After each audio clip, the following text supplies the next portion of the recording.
Boker Tov à toutes et à tous. Alors, on a vu l'emplacement de la Hanoukia, on a vu le moment à quel moment doit-on allumer la Hanoukia, comment on procède à l'allumage de la Hanoukia. Ben donc, pour chaque misade, généralement, on a l'habitude de lire un fameux passage qui s'appelle les Shemero Kucham, qui permet à chacun d'entre nous, puisque nous sommes incapables de pouvoir détenir toutes les kavanotes, toutes les intentions requises pour chaque mitzvah, de se dire ce passage-là afin de pouvoir nous immerger un temps soit peu dans la mitzvah que nous apprêtons à réaliser.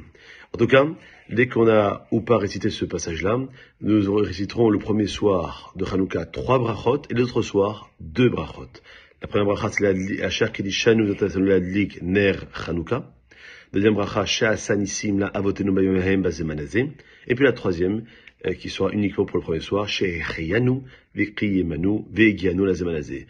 À la fin de ces brachot-là, nous commençons à allumer le ner, la bougie, correspondant au soir. Donc le premier soir, ça sera la bougie la plus à droite, et le 8e soir sera la bougie qui sera la plus à gauche. Et donc, évidemment, chaque soir, on fera en sorte. Dès qu'on a allumé la bougie en question, les autres bougies qui doivent être allumées à titre de hidour, d'embellissement de la mitzvah, seront allumées en même moment qu'on récitera ce fameux passage de Anerot alalou, Anu Madlikim.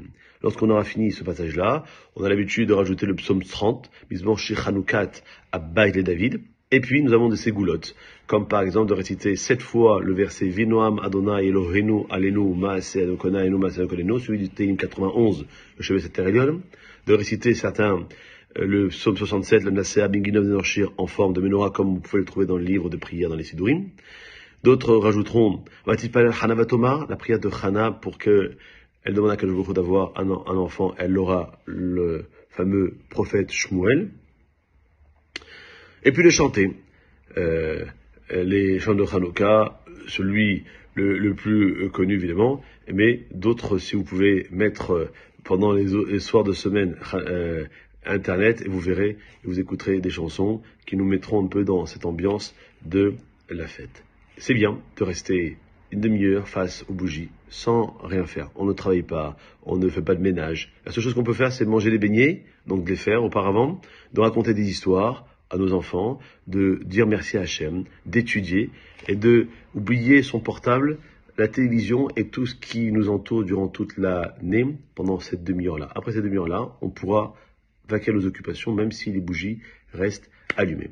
Voilà, on a fini avec le phénomène de la Hanoukia. Et merci à Hachem, demain nous verrons qu'est-ce qu'on doit faire pendant la fête de Hanouka au niveau de la liturgie, au niveau de la tefila, au niveau des choses que l'on doit rajouter ou retrancher pendant ces 8 jours qui sont, comme on l'a dit le premier jour de ce cours, les 8 jours de Simcha de fête. En attendant, passez une très bonne journée.